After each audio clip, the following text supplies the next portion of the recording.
Nó rồi nè. Rồi cái lò tàu nó này, nó cũng nhà tàu, nó chọn nước tàu cái lò trúng này. Có tàu tay nó này.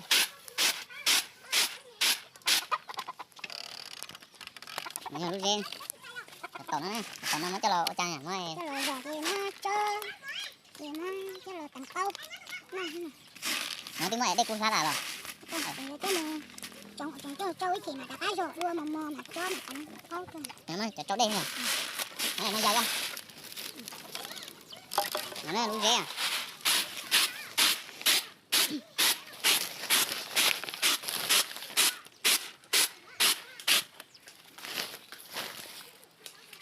Cái đọc tàu nó nhớ trong ta rồi. Cái châu đây thì đã rồi thì rồi tao kia mà đi cái mà cho thì nó hơn có tặng tiền nó. Này là có trong chỗ đen gì nữa mà rồi.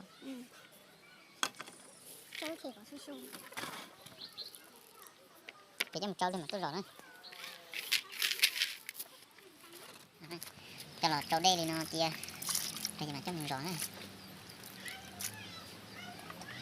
Trâu bắt mình đi bếp cho là thịt đây này.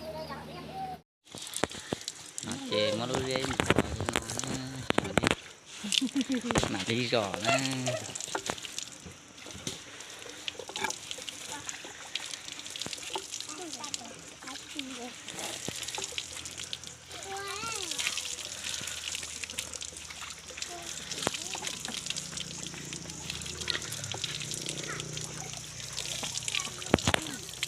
Trong lò chế mù to.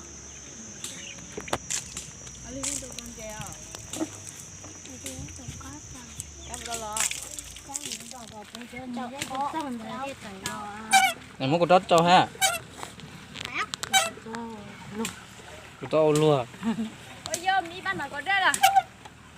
Có ít lúc có cho này. Nó cho tôi đây là chuyện cho nó to. Hồi nó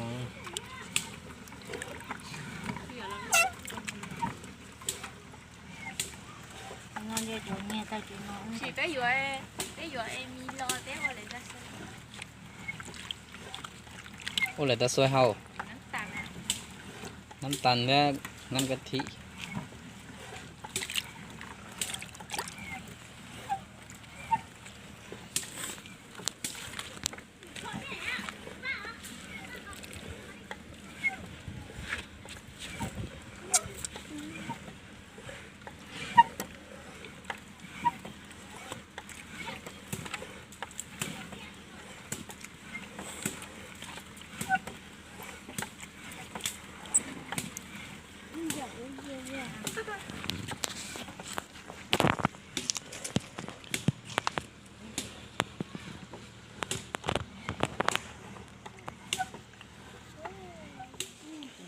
Nó thổ lo nó rò tao ta lò về trong nó này qua chọc qua chỉ muốn đi đâu nó sẵn nó chỉ mới nhẹ ở chọc qua nữa thì chọc qua chỉ mới cho là còn nó cho một chế nữa ở chọc qua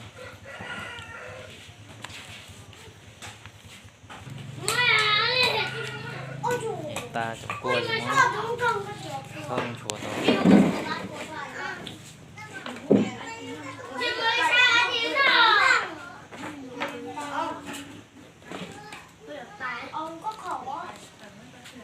Trên nếu bây giờ cho rau mắm tua nè, chả mót lại cho lửa rong thế rồi nhở? Nếu cứ mò lên còn đường bầu còn đường qua trong nhà chỉ có mấy cái lúc là dễ chăm mò đi thì là này có của luôn con. Ta đi làm thành nhau phải tê chưa? Nhiều ố chỉ tê.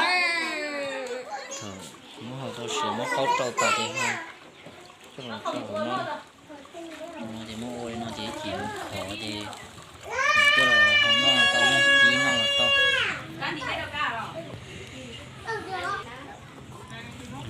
có khâu nó trâu được tao nó cho nó gì muốn đến đây có chỗ đê lọt tài gì sai gì nó nữa chỉ cho lò ua non mà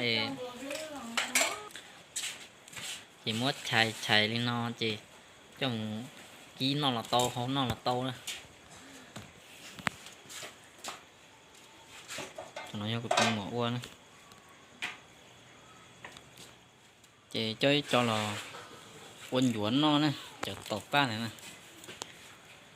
món đo chơi cho một số chị một phút quay luôn mày lên nó để cho một chú rồi xé đến nó Châu nát ta châu mà tao cá cá liền. Nhà nhà này khá tâm rồi giờ. Có xa, ôi tao con đùa à. con nhập quân chúa nữa Nè trăm một điều. Muốn cho chia bú là muốn đi tàu say ở trong tàu say nó chọn chúa quá to nè này cho một chú sẽ xé gì nó cá cơ dùng nhẹ vậy có cá nè Con đùa phỏ. Để con đùa phỏ luôn, con đùa phỏ theo tàu. cái này đấy cũng sẽ có Con đùa phỏ theo tàu ơi. Anh từ bỏ làm tin chia thế theo hả? vô chỗ như say bé thay ảnh nó dễ ý say tao nó chọn chúa một bữa tay này cho họ chú nè cho nó coi mấy chú nó gì xé gì tao nọ này nè nó nè rõ nè cho nó rằng chú gì cái chỉ tên mà xé nè tao nó cái xe chúa xé thế còn gì khác nữa